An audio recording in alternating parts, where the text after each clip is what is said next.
Hello guys. In the last lecture we started talking about pulley block constant. Pulley block constant के एक दो examples भी हमने किए थे. इस लेक्चर में pulley block constant के और कुछ इंटरेस्टिंग एग्जांपल देखेंगे and then we'll go for the wedge constraint.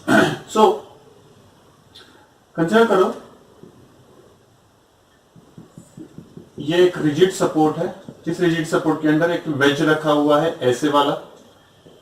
ठीक है.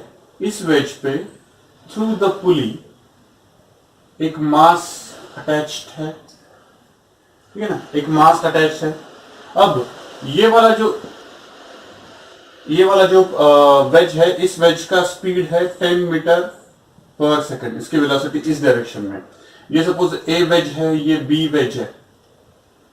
ठीक है. तो ये ए वेज जो है और ये बी मास है. ये ए और बी जो ब्लॉक्स है दोनों, इसमें से ए वाला जो ब्लॉक है वो इस तरफ जा रहा है. I want to find out velocity of block B. मुझे क्या फाइंड आउट करना है? Velocity of block B. अब इस ब्लॉक बी की वेलोसिटी फाइंड आउट करनी है मुझे. अब ठीक से देखना, ये वाला जो ब्लॉक है, ये वाला ब्लॉक जैसे ही ये वाला जो ब्लॉक है बड़ा वाला ए ब्लॉक जो है, वो जैसे ही ए ब्लॉक दीवार की तरफ फिसलना शुरू हो जाएगा, इस तरफ स्लाइड होना शुरू हो जाएगा, ये वाला ब्लॉक नीचे तो जाएगा लेकिन इस तरफ भी आ रहा है. Getting the point? समझ में आ रही है बात? यानी सिर्फ नीचे नहीं जा रहा है, वो नीचे भी जा रहा है और इस तरफ भी आ रहा है. यानी वो एक्चुअली अगर यहां से अगर ये ब्लॉक इधर आ जाएगा, थोड़ी ना ये इधर से यहां पे जाएगा. नहीं, ये यहां से इस तरफ आने की भी कोशिश कर रहा है, बिकॉज ये वाला स्लोप है, तो इस तरफ भी आने की कोशिश कर रहा है और इस तरफ भी जाने की कोशिश कर रहा है. Getting the point? यानी बेसिकली ये वाला जो बी ब्लॉक है, इस बी ब्लॉक की वेलोसिटी इस डायरेक्शन में होगी, इस वाले डायरेक्शन में. सही है. ये बी ब्लॉक जो है वो इस डायरेक्शन में आने की कोशिश करेगा. बी इस डायरेक्शन में आने की कोशिश करेगा. That is the net velocity of it. ठीक है. उसमें दो वेलोसिटीज इंक्लूडेड है. ये वाला जो ब्लॉक है, उसमें दो वेलोसिटीज इंक्लूडेड है. उसकी कौन सी वेलोसिटी? एक तो इसकी वजह से उसकी वेलोसिटी इस डायरेक्शन में जा रही है, ये VA है, और ये नीचे भी फिसल रहा है with respect to this wedge. ठीक है ना. ये वाला जो ए ब्लॉक है, ए ब्लॉक के रिस्पेक्ट में वो नीचे भी फिसल रहा है, यानी उसकी ये भी वेलोसिटी है VB. VBA, velocity of block B with respect to A. यानी VA एंड VBA इन दोनों का रिजल्टेंट है VB. ये वेलोसिटी है VB की. Getting the point? तो ये VA पता है. What about VB? Velocity of block B with respect to A, इसका वैल्यू क्या मिलेगा? बिकॉज मुझे पता है कि नाउ अगर ये वाली डायग्राम में अगर ठीक से देखूं तो ये वाली डायग्राम में मुझे पता चल जाता है कि VB is nothing but resultant of VA plus VBA. इन दोनों का रिजल्टेंट है. इन दोनों का रिजल्टेंट है. VBA और VA का रिजल्टेंट है. तो VBA और VA का रिजल्टेंट है VB. ठीक है. या फिर डायरेक्टली आप इस फॉर्मूला से भी कर सकते हो कि VBA is equal to VB minus VA. Velocity of block B with respect to A is nothing but velocity of block B and velocity of block A. तो यहां से इधर आ जाएगा. So VB is equal to VBA plus VB. ये आपने किया हुआ है, लेकिन ये मैंने आपको डायरेक्टली प्रैक्टिकली बताया हुआ है. ऐसे भी हो जाएगा. Basically VB is resultant of VBA and VB. अब VBA जो है वो किस डायरेक्शन में है? इस डायरेक्शन में है, क्योंकि ऐसे फिसल रहा है. विथ रिस्पेक्ट टू वेज वो with respect to block A वो ऐसे फिसल रहा है, एंड VA का डायरेक्शन इस डायरेक्शन में, तो इस डायरेक्शन में होगा वो. So VB is equal to VB plus VA. ठीक है. तो VA की वैल्यू पता है. What about value of VBA? ठीक है. यानी VA की वैल्यू पता है. What about value of VBA? तो यहां पे मुझे हेल्प के लिए कौन आ जाता है? यहां पे मुझे हेल्प के लिए आ जाता है स्ट्रिंग कंस्ट्रेंट. कैसे हेल्प के लिए आ जाता है? अगर सपोज मैं एकदम छोटा सा कीड़ा बन जाऊं, ठीक है ना, if I become a small insect and I sit on this pulley, इस वाली पुली पे मैं जाके बैठ जाता हूं, तो अब मैं किसके फ्रेम ऑफ रेफरेंस से देख रहा हूं? इस पुली के, यानी उस कीड़े के फ्रेम ऑफ रेफरेंस से देख रहा हूं. Frame of reference always considers itself as rest. वो खुद को रेस्ट पे कंसिडर करता है. ठीक है. समझ में आ रही है बात? खुद को रेस्ट पे कंसिडर करता है. तो ये वाला जो ब्लॉक है, ये वाला ब्लॉक जो है, यानी ये वाली जो पुली है, वो खुद को रेस्ट पे कंसिडर करेगी. तो वो एक साइड में देखेगी, तो ये दीवार जो है वो उसकी तरफ आ रही है. Getting the point? ये दीवार उसकी तरफ आ रही है, ऐसे उसको लगेगा. At the same of, because इसके फ्रेम ऑफ रेफरेंस से बेसिकली ये इसकी तरफ नहीं जा रहा है, दीवार उसकी तरफ आ रही है. One and the same, but frame of reference बदल गया तो उसके सारे कॉन्टेक्स्ट बदल जाते हैं. तो इस कीड़े के हिसाब से, यहां पे अगर एक कीड़ा मैंने कंसिडर किया तो इस कीड़े के हिसाब से, ठीक है, इस कीड़े के हिसाब से ये वाली दीवार उसकी तरफ आ रही है और उसी टाइम पे ये वाला जो ब्लॉक है वो नीचे जा रहा है। अब ये वाला ब्लॉक जो नीचे जा रहा है वो किस वेलोसिटी से जा रहा है? वो VB से नहीं जा रहा है, वो VBA से जा रहा है, because this is the velocity of block B with respect to this कीड़ा। वो कीड़ा कहां पे, उसका फ्रेम ऑफ रेफरेंस कौन है?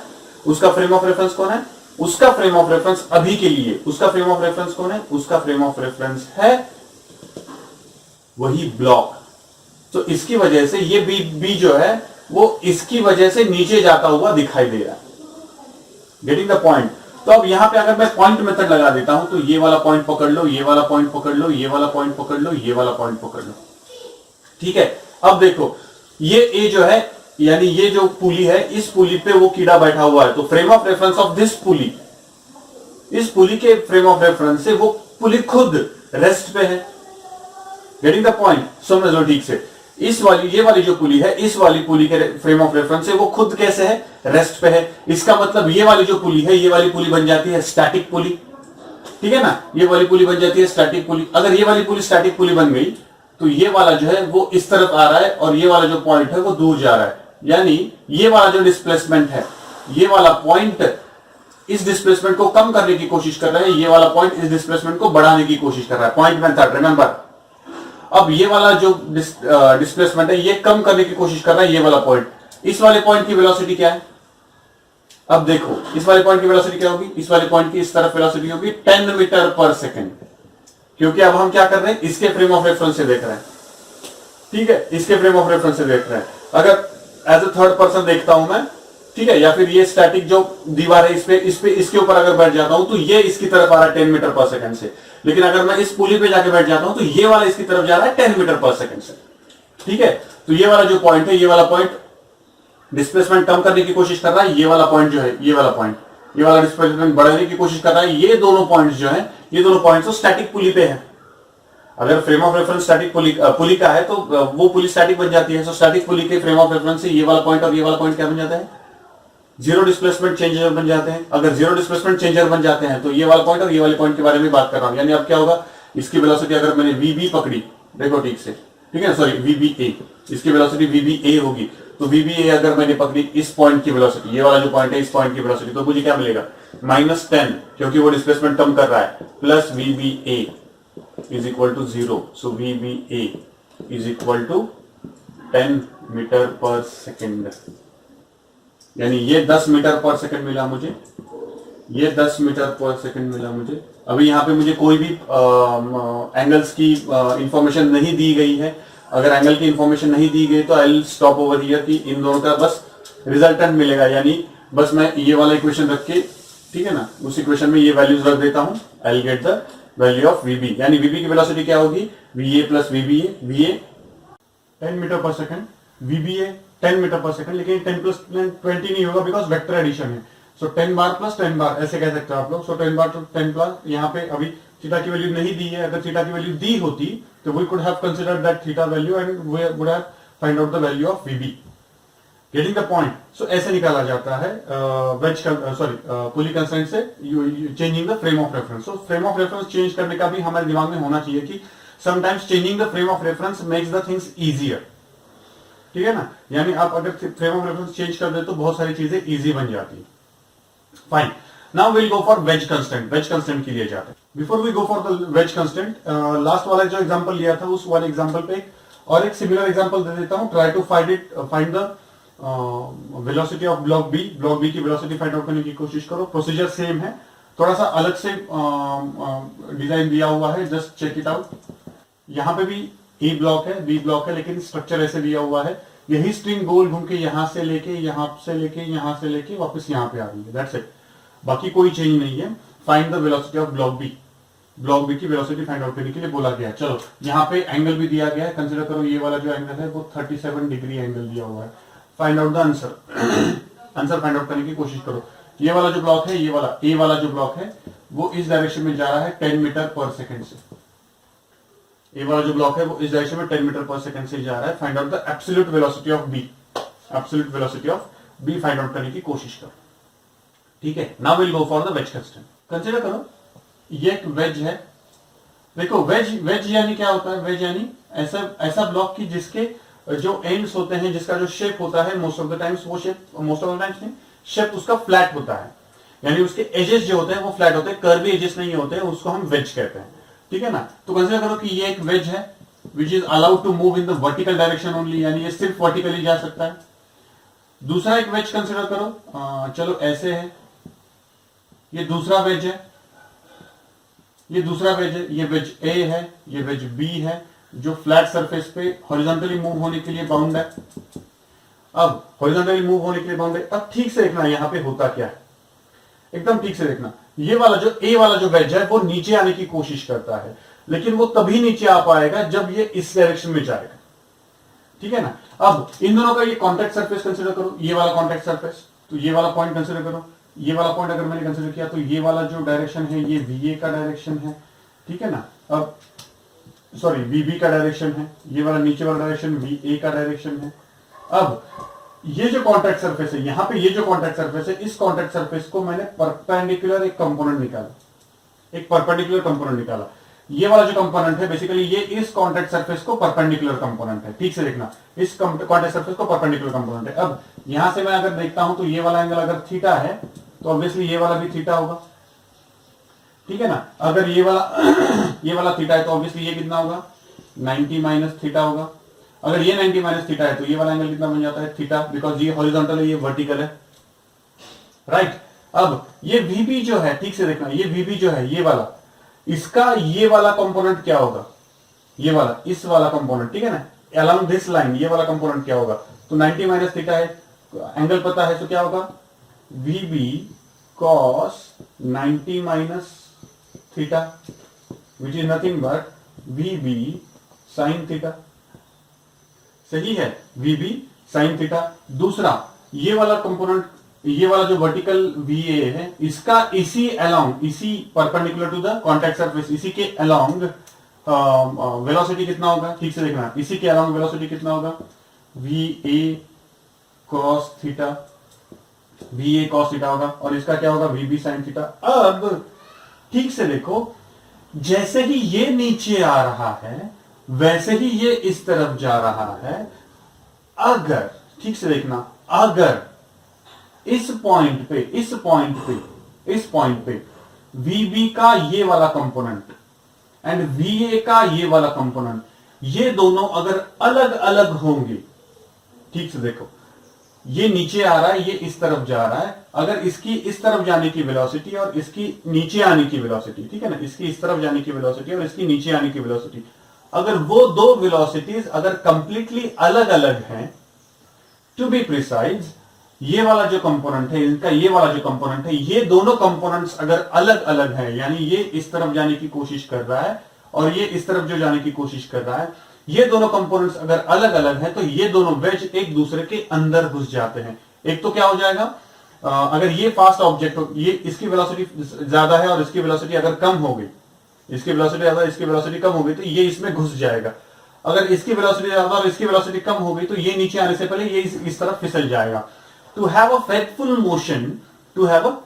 Motion, the perpendicular component of the contact surface of the velocities of both wedges must be same. यानी मैं क्या कह रहा हूं, V A cos theta must be equal to V B sine theta. Faithful motion के लिए ये दोनों सेम होना जरूरी होता है। This is basically the wedge constraint. ये क्या है? Wedge constraint. वेज यानी WEDG, WEDGE, वेज कंस्ट्रेंट। इसे क्या कहा जाता है? वेज कंस्ट्रेंट, यानी कंपोनेंट ऑफ, ठीक है, वेज कंस्ट्रेंट क्या कहता है? Component of the velocity of the both wedges, component of the velocity of the both wedges perpendicular to the contact surface must be equal. Perpendicular to the contact surface must be equal. Then and then only this is a faithful motion called as, और ये वाला जो constant होता है इसे क्या कहा जाता है? Wedge constant. इसे क्या कहा जाता है? Wedge constant. ठीक है ना? इस पे एक छोटा सा एग्जांपल करेंगे, समझ में आएगा। चलो, इंटरेस्टिंग एग्जांपल है, ठीक से देखता। ये वाला जो बी ब्लॉक है, ये वाला बी ब्लॉक इस शेप का है, यानी ये ब्लॉक की तरह है, बस यहाँ पे ये ऐसा शेप है, और नीचे वाला जो ब्लॉक है वो इस शेप का है। ठीक है। अब ये बी वाला जो ब्लॉक है ना वो नीचे आने की कोशिश कर रहा है। अब हमारा वेज कंसेप्ट ये कहता है कि जिस स्पीड से ये नीचे आने की कोशिश करता है उसी स्पीड से अगर ये उस तरफ चला जाए तो that will be the faithful motion, ठीक है ना। यानी अब क्या होगा, ये वाला अगर पॉइंट मैं कंसीडर करता हूं, ठीक से देखो, ये वाला पॉइंट अगर कंसीडर करता हूं तो बी ब्लॉक नीचे आने की कोशिश कर रहा है, वी बी, ठीक है। उसी टाइम पे ए ब्लॉक जो है वो इस तरफ जाने की कोशिश कर रहा है, वी ए। आपको क्या चाहिए, ये वाला जो है ये वाला कंपोनेंट, दोनों वेलोसिटीज का ये वाला कंपोनेंट इक्वल चाहिए, ठीक है। अगर ये 37 डिग्री दिया हुआ है, देखो ठीक से, ये 37 डिग्री दिया हुआ है ऐसे वाला, ठीक है। इसका मतलब ये वाला 37 डिग्री दिया हुआ है, ठीक है। ये वाला 37 डिग्री दिया है तो ऑब्वियसली ये कितना होगा, 53 डिग्री। अगर ये 53 डिग्री है तो ये कितना होगा, 37 डिग्री। यानी अब मुझे क्या करना पड़ेगा, ये वाला कंपोनेंट दोनों वेलोसिटीज का, ये वाला कंपोनेंट इक्वल करना पड़ेगा। अब इस वेलोसिटी का perpendicular component to the contact surface, इस देखो यहां पे मैं क्या कर रहा हूं, ये वाला कंपोनेंट है आपका वीबी का, ये वाला कंपोनेंट है आपका वीए का, ये वाला जो कंपोनेंट है बेसिकली ये वाला कंपोनेंट आपका perpendicular to the contact surface है, परपेंडिकुलर टू कॉन्टैक्ट सरफेस। तो यहां पे ये वाला component perpendicular to contact surface. अब ये वाला परपेंडिकुलर कॉन्टैक्ट सरफेस कंपोनेंट दोनों वेलोसिटीज का सेम होना चाहिए। तो वीबी वेलोसिटी का ये वाला कंपोनेंट क्या होगा, 37 डिग्री दिया हुआ है तो क्या मिलेगा मुझे, VB cos 37 must be equal to VA का ये वाला कंपोनेंट क्या मिलेगा मुझे, वीए cos 53। समझ में आई बात, VA cos 53 ये वाला कंपोनेंट मिला मुझे, VA cos 53, VB sin 37, VA cos 53। Getting the point. अब ये दोनों इक्वल करने हैं मुझे। अब VB की वैल्यू पता है मुझे, VB की वैल्यू कितनी है, 10 metre per second. So 10 multiplied by cos 37, cos 37 कितना होता है, 4/5 must be equal to, VA की वैल्यू पता नहीं है, फाइंड आउट करनी है, सो VA, ठीक है, इंटू cos 53 क्या होता है, 3/5। सो 5 कटा, ये 3 नीचे आ जाएगा, so 40 divided by 3 will be equal to VA, so VA must be equal to 13.33। ये होगी मीटर पर सेकंड, ये होगी आपकी किसकी वैल्यू, VA की value. Getting the point. So simple है, कुछ नहीं होता है, आपको क्या करना पड़ता है कि जहां पे कॉन्टैक्ट सरफेस है उस कॉन्टैक्ट सरफेस पे वर्टिकल वेलोसिटीज, हॉरिजॉन्टल वेलोसिटीज पता होनी चाहिए। वैसे ही वो वेलोसिटी जो है मुझे बेसिकली ये वाला जो कॉन्टैक्ट सरफेस है उस पे परपेंडिकुलर, वहां पे कौन सा कंपोनेंट परपेंडिकुलर है गिवन वेलोसिटीज का, वो कंपोनेंट मुझे फाइंड आउट करने पड़ते हैं और उनको मुझे इक्वेट करना पड़ता है। That is the important part we have to do, ये मुझे इंपॉर्टेंट पार्ट करना पड़ता है। गेटिंग द पॉइंट, समझ में आ रही है बात। So this is how the ways consent is done. और ऐसे बहुत सारे एग्जांपल्स आएंगे हमारे लिए जो हम इसमें से सॉल्व कर सकते हैं। देन अगर ये वाले एग्जांपल्स हमें आ जाते हैं तो there will be very ease for the Newton's laws of motion. Newton's laws of motion के लिए आपको 3 चीजें बहुत अच्छी तरह से आना जरूरी होती है। पहला, आपको न्यूटन्स लॉज ऑफ मोशन पता होने चाहिए जो है आपके सिलेबस में। दूसरा जो इंपॉर्टेंट फैक्टर होता है वो मुझे पता होना चाहिए, कंस्ट्रेंट मोशन मुझे पता होनी चाहिए। और तीसरा इंपॉर्टेंट फैक्टर होता है मुझे वेक्टर्स पता होना चाहिए। ये 3 फैक्टर्स अगर मुझे पता है तो I will be very comfortable with the Newton's laws of motion. Next lecture में हम Newton's laws of motion find out करने की कोशिश करेंगे। Thank you.